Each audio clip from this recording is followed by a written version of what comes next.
একটি গ্রামে বড় একটি গুহার পাশে একটি জঙ্গল ছিল।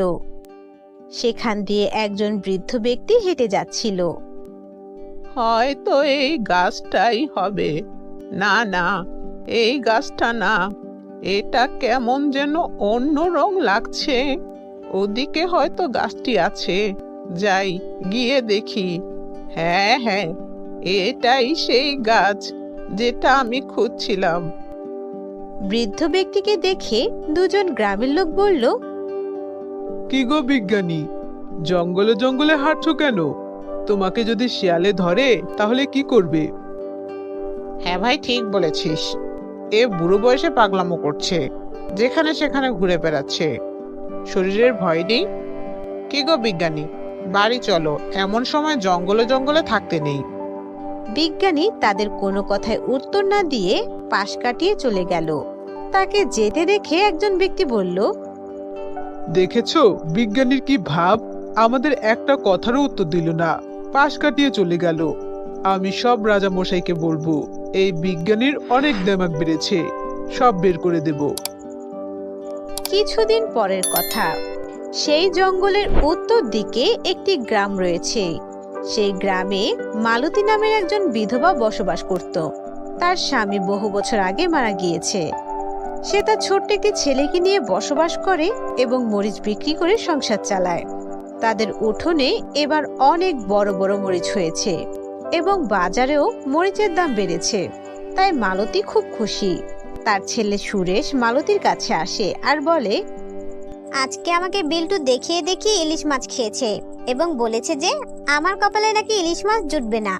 আমার খুব কষ্ট লেগেছে ওর কথা শুনে।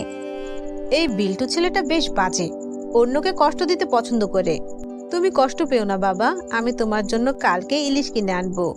আমাদের গাছে যা মরিচ হয়েছে, একটি গাছের মরিচ বেচলেই ইলিশ মাছ কিনতে পারবো। তুমি কষ্ট পেও না।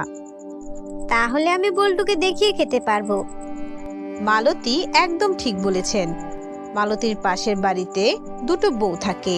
একজনের নাম বর্ষা, আরেকজনের নাম মেঘলা। তারা দুজন বেশ বদ স্বভাবের।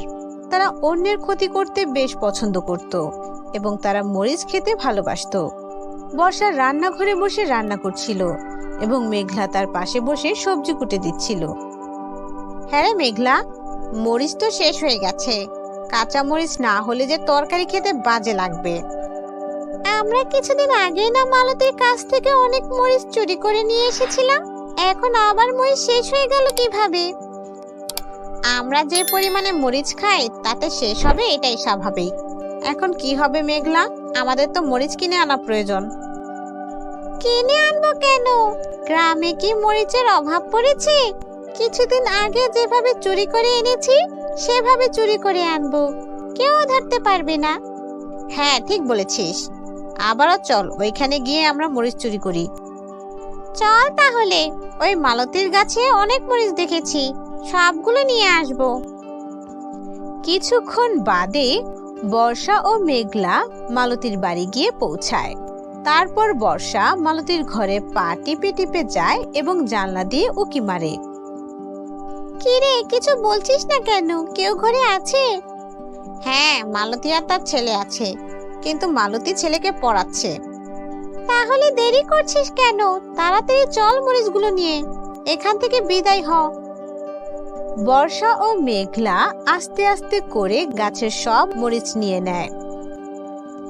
কি রে, তুই এখনো কি করছিস? মরিচ তো সব নিয়ে নিয়েছি। হ্যাঁ জানি তো, দেখছিলাম আর কোনো মরিচ বাকি আছে কিনা। আরে নেই, থাকলেও কোনো সমস্যা নেই, অনেক মরিচ হয়েছে, চল যাই। হ্যাঁ হ্যাঁ চল। কিছুক্ষণ বাদে মালতী তার ঘর থেকে বের হয় এবং দেখে তার গাছে একটিও মরিচ নেই। হায় হায় রে, আমার কি হলো? আমার গাছের সব মরিচ কে চুরি করলো? এমন অমানুষ আমার ছেলেটাকে একটু ইলিশ কিনে খাওয়াবো সেই উপায়ও রাখলো না। আমার এত বড় সর্বনাশ কে করলো? এই বলে মালতী কাঁদতে শুরু করলো। মা, কি হয়েছে? বাবা, একটু আগে দেখলাম গাছ ভরা মরিচ, এখন দেখছি একটিও মরিচ নেই।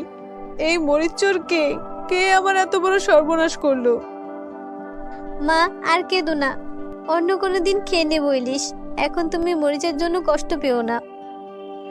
পরের দিন সকালে বর্ষা তাদের বাড়ির উঠোনে বসেছিল। মেঘলা হঠাৎ কিছু খাবার নিয়ে সেখানে আসে। কি রে, কি রান্না করেছিস? এত সুন্দর এবং ঝাল ঝাল গন্ধ আসছে যে। মরিচের চপ রান্না করেছি যে। মরিচের চপ? এটা তো আগে কখনো শুনিনি। দে তো একটু খেয়ে দেখি। বর্ষা মেঘলার হাতে থাকা থালা থেকে মরিচের চপ একটি নিয়ে মুখে দিল।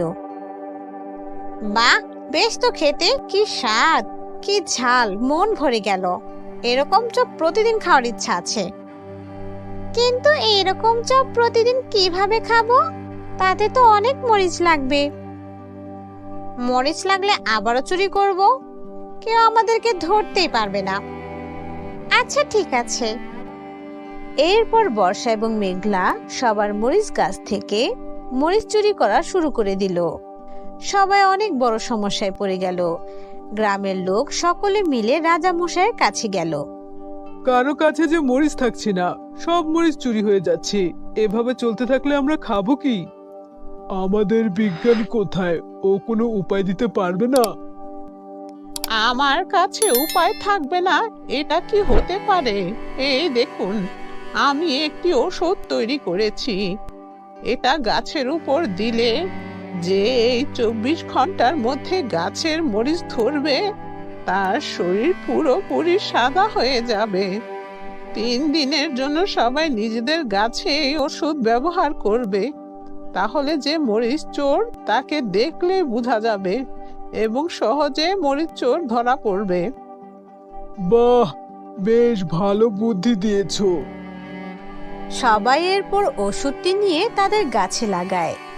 সেদিন রাতে বর্ষা এবং মেঘলা আবারও মরিচ চুরি করতে আসে, কিন্তু তারা মরিচ ধরার সঙ্গে সঙ্গে সাদা হয়ে যায়। তারা অন্ধকারে সেটা দেখতে পায় না। পরের দিন সকালে তারা যখন গ্রামের মধ্য দিয়ে হেঁটে যাচ্ছিল, তখন তাদেরকে দেখে সবাই বুঝতে পারে যে এরাই মরিচ চোর। তাই সবাই ওদেরকে ধরে রাজা মশাইয়ের কাছে নিয়ে যায়। রাজা মশাই মেঘলা এবং বর্ষাকে শাস্তি দেয়। এরপর থেকে আর রাজ্যে মরিচ চোরের উৎপত্তি হয় না। ছোট্ট বন্ধুরা, আমাদের আজকের গল্প তোমাদের কাছে কেমন লেগেছে?